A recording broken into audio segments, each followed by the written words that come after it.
Vietnam is a beautiful country with not only majestic natural landscape, diverse culture, but also good living conditions for expats.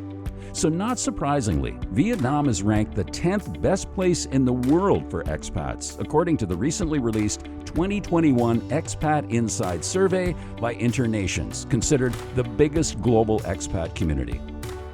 Despite the very real challenges from the COVID-19 pandemic, 83% of expats in Vietnam are optimistic about living here for the next 12 months, according to HSBC's Expat Explorer Survey 2021, getting a thumbs up for the cost of living and dynamic business environment.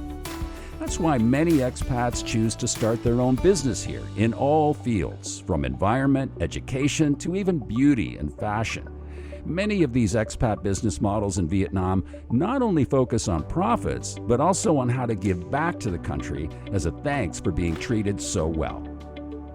In the Greet&Meet segment, let's visit a factory where dead plastic is reborn as contemporary furniture, and then meet a game designer from the UK who's invented a board game that's made educating people about Vietnamese culture and language fun. Let's find out exactly what motivates these people. In Local Buzz, we'll follow the adventure of a South African goldsmith who features Vietnam's beauties in his designs. Stay tuned and discover with me the stories of these expats in Vietnam.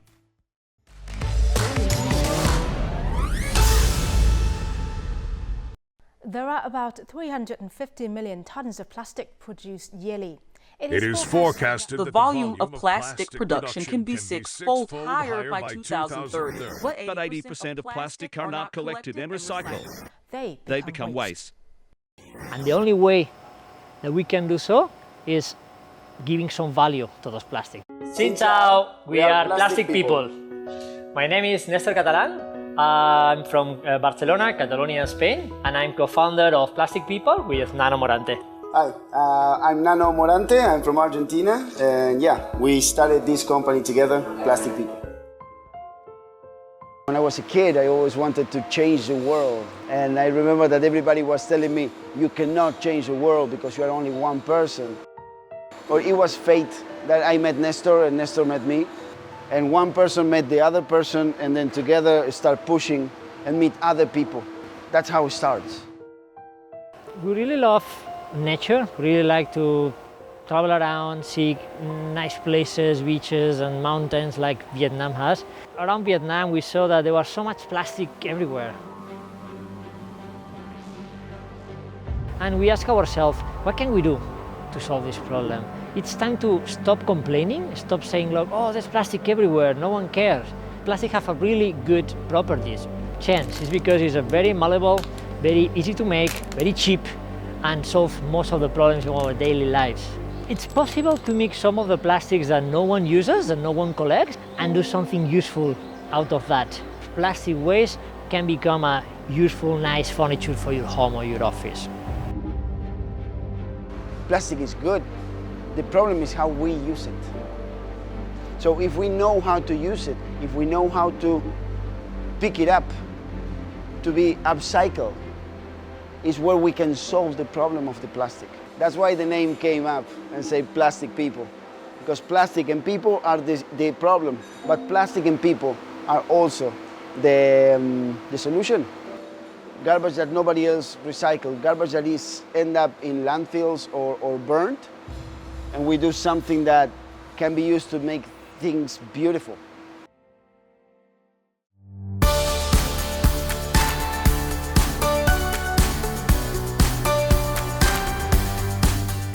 So, and our products can be used for a long time. And if the products break, can become here and again be recycled. Because our products are 100% recyclable, so it's a long-term use of the plastic waste.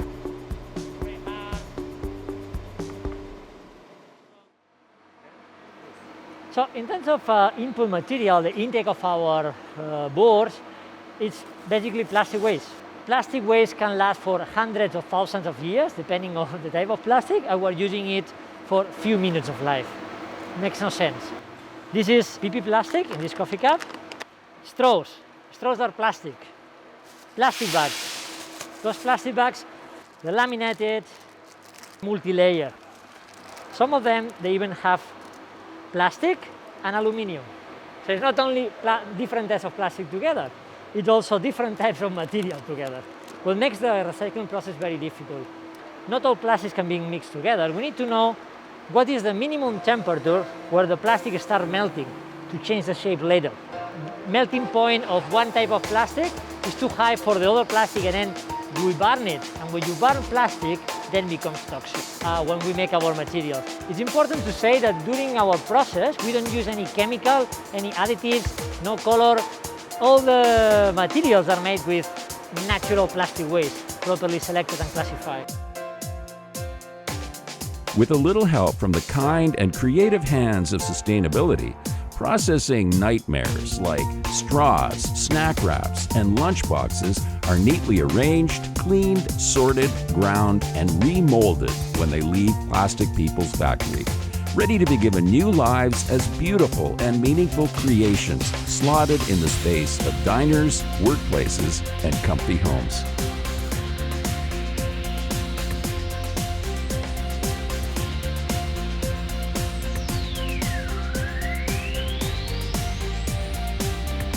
With Nestor, we say that we have the wow effect. When you touch our materials, when you understand our materials, like, wow! And they cannot believe that it's recycled plastic.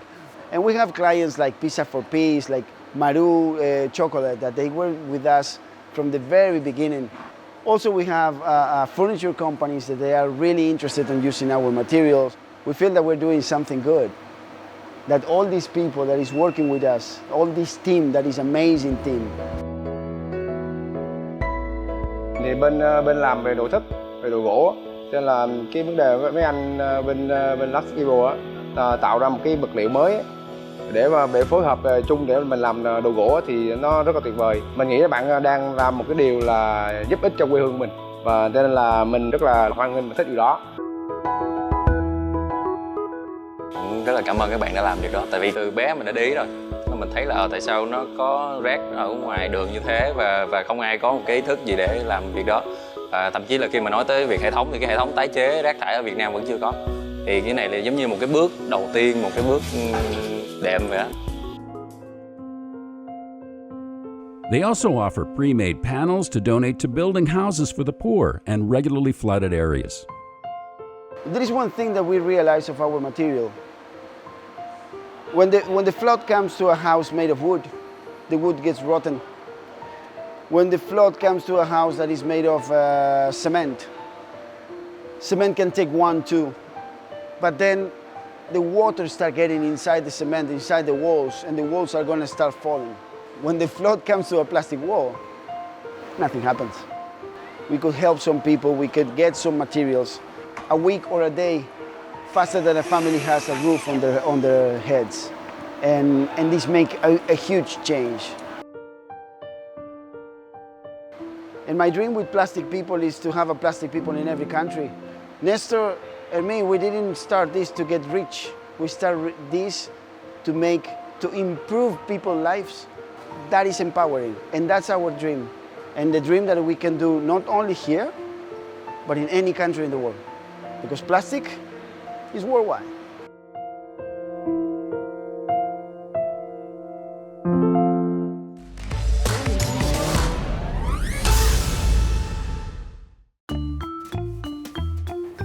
Hello everyone, my name is Kim Monroe and I'm the co-creator of Same, which is a game all about Hanoi. When I'm not making games, I'm an English teacher living and working in Hanoi, Vietnam. Hi, my name is Phương and I am a co-creator of Smorgasbord.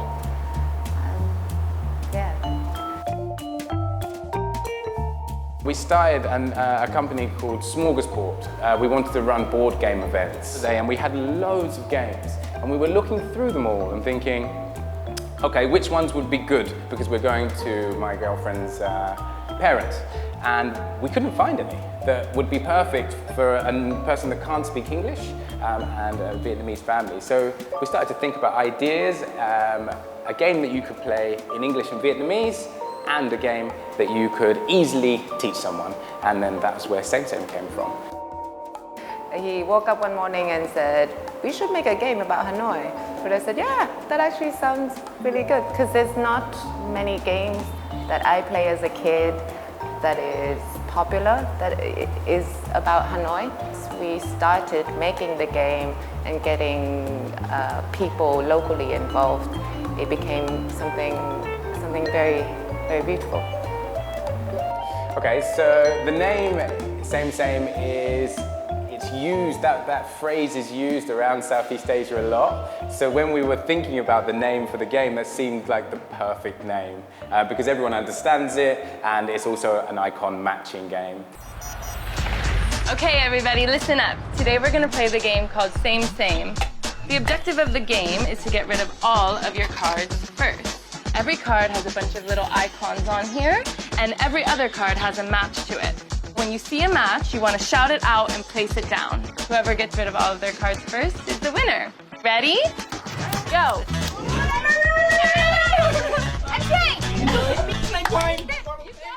It's really fast, so you deal out the cards, and then you just have to match the icons. Each card has 8 icons, and every other card has an icon that would match. For example, this one, the matching icon is motorbike, so you would shout motorbike. These 2 cards, the matching icon is Angyo M, so you would shout Angyo M. And the icons that we've chosen for each edition link to the place where it's from. So for example, in Hanoi, you have the mausoleum, you have the cathedral, whereas in Saigon, you would have Boi Vien, and you would have different elements. So yeah, that's basically the idea for the game. It's something that you could take with you, and it would remind you of the city. Well, we have 1 edition at the moment for sale, but we have 2 coming in the future. We have the Saigon edition coming at the end of October, and then we have a Vietnam edition coming at the end of the year. We want to connect people. We want for you to be able to sit around a table with and speak any language and be able to play our game. And we also wanted to bring up questions. So if you have an icon and you're looking at it and you're saying, well, why is that in the game? Then someone would tell you, that's because there's a cathedral in the center of the city, or that's because people eat phở bò. And it starts you to really find out a lot more about the city where the game is based. It's a challenging game for me because you have to think very quickly, and you have to have good eyes to play the game. I recognize a lot of the images, but there's also images I don't recognize, so I can speak with my friends, my foreign friends, my Vietnamese friends, and we can talk about what we see, and we can learn more about Vietnam as well. I think learning about Vietnamese culture is very important, and this is a fun way to do it. It's very easy, and you almost don't realize you're learning because you're having so much fun. And that's a really nice thing about this game. Everyone. So it can be played from 6 years old right through up to any age. Yes. The beautiful thing about the game is that for the first 2 months, 2.5 months, we did no promotion. We just gave the game to certain people, and we sold it to friends, and they told their friends, and they told their friends, and all of a sudden people were just coming and asking us for more of the game, really hoping that we can expand it to be something that you would always take with you. I loved playing games as a kid. As a learning tool, I found that games inspired me the most. And when we went into board games, that was one of my goals, was to give back, because I benefited so much from learning through games. So that is where we thought Same would work, because you can play it in both languages, and it's a great tool to learn visually and by sounds. I helped to design trips, school trips, for international schools in the north of Vietnam. We use it on the trip. The most impressive thing is the language aspect for me, especially if we are in a rural part of Vietnam having students from other countries be able to interact with locals and our hosts when we are there is fantastic. And if they can learn some Vietnamese whilst on the trip through this game, then it's a double win for us. So I think the fact that it enables communication between foreigners and locals, and both can learn each other's language through a fun medium. That's for us the most beautiful thing, when you see people sitting around the table and they're playing our game and they're smiling and enjoying, and it makes my heart melt a little bit. That's the biggest praise that you can get as a game designer.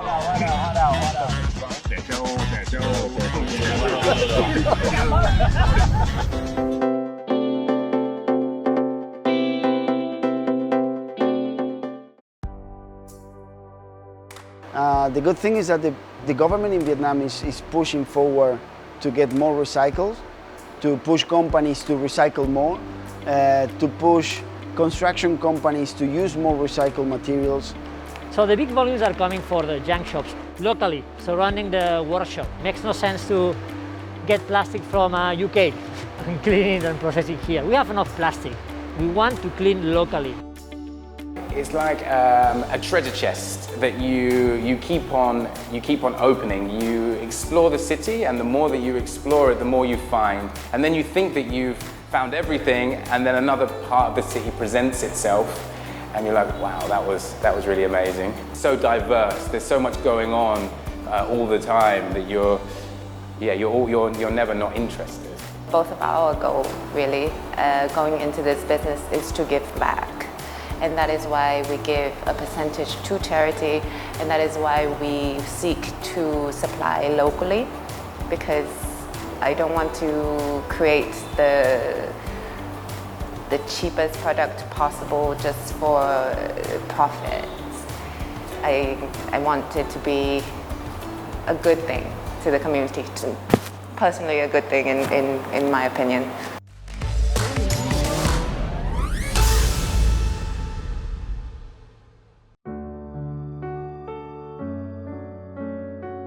Vietnam's magnificent nature and rich culture has brought creativity and inspiration to many local and foreign artisans. But it was also from the country's bustling daily life that a South African designer and goldsmith has drawn ideas for his jewelry over the past 4 years. Lotus flowers, conical hats, and the terrace fields in Sapa, mushrooms and dragon fruits. Every little thing in his daily life in Vietnam can inspire Rhino Spence to start a new adventure in jewelry design. I've always been fascinated with Asian culture and design, and that has always come through. I've had comments from people saying, oh, that looks very Japanese, and then it wasn't the intention. Asian culture, design always popped up in design research, and I really like the visuals of it. It's always been there. I don't know where it stems from, where it comes from, but maybe I was Asian in my past previous life, who knows. I didn't know much about Vietnam, but I decided I have to move. And I had this nice romantic idea of Vietnam, and I wasn't wrong when I came. It was very nice, and people doing things outside, transporting things on bikes, like big loads of goldfish, or just people selling flowers. It's so colorful and exciting and vibrant. So just things that maybe Vietnamese people would think is quite ordinary, for me it's very exciting, and it's colorful, and it keeps my creative brain stimulated. The way the temples are decorated, the way people dress up for Tet, the orchids on the sidewalks, it's really beautiful. But when I go outside, I don't deliberately go looking for things, but it's things I sort of take snapshots of that I think, that's quite nice, and I would remember, and then later on use it in a piece of jewelry, like lily pads, for example, that's just floating on the water. The lotus have always been very symbolic for many people. So basically, ordinary things that's being celebrated in the jewelry. That is very inspirational to me. my jewelry style is very much not in the pursuit of perfection. It can come from something crazy like the skin on fruit, you know, using that texture to sort of roll the texture into the metal and keeping it like that, like the lily pad where we roll the leaf into it.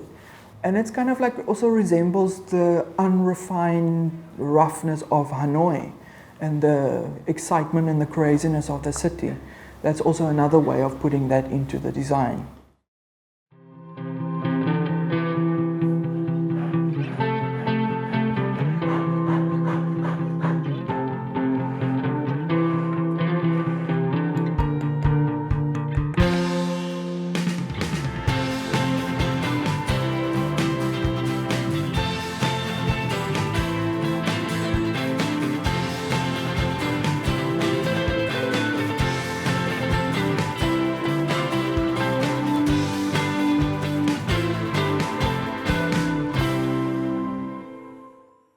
Materials basically have consisted of concrete or cement, putting cement into jewelry instead of a shiny gemstone.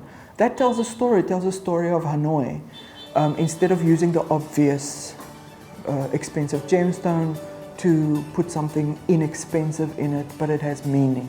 So I have used anything from cement, acrylic plastic, wood, some copper, gold, silver, and then some nice gemstones to accompany that. In his cozy studio in Taeho District, Hanoi, Rhino doesn't just make new jewelry pieces, but also gives styling advice, fixes broken pieces held dear by their owners, and hosts hobby workshops. Friends and customers from multiple cultures and languages have trusted him with their jewelry for important life events. And saw that he was making earrings, chrysanthemum earrings, and happens to be my grandfather's birth flower. My grandfather passed away in January, and a part of the reason why we chose these earrings is because it's just a symbol of Hanoi and our time here. Những cái sản phẩm Reno thì rất là nó nhìn nó không bóng bẩy, nhìn nó không như ở ngoài những là trang sức khác, nó rất là lung linh, nhưng mà nhìn Reno nó có trong đấy nó có một cái sự gì đó nó rất cá tính, nó rất là độc đáo. Công việc này thì tạo cho một cái sự rất là kiên nhẫn và nói chung là nó rất tỉ mỉ. Làm việc cũng được một thời gian thì thấy cũng thích, thế là bắt đầu mới tiếp tục con đường này thôi. Because jewelry is one of the oldest jobs on earth. It's one of the oldest things that we've done as human beings. But still people don't have much knowledge about it. I'm here to help them, and I have now all this knowledge to share with them. And even if it's for buying something, for ordering something, coming for a hobby class so they can make their own item, they leave with a little bit more knowledge about jewelry. And that's wrapped up this edition of When in Vietnam. If you want to rewatch our program, you can download VTV Go from the App Store, Google Play, or visit us on YouTube. Stay healthy and happy and be safe. Bye for now.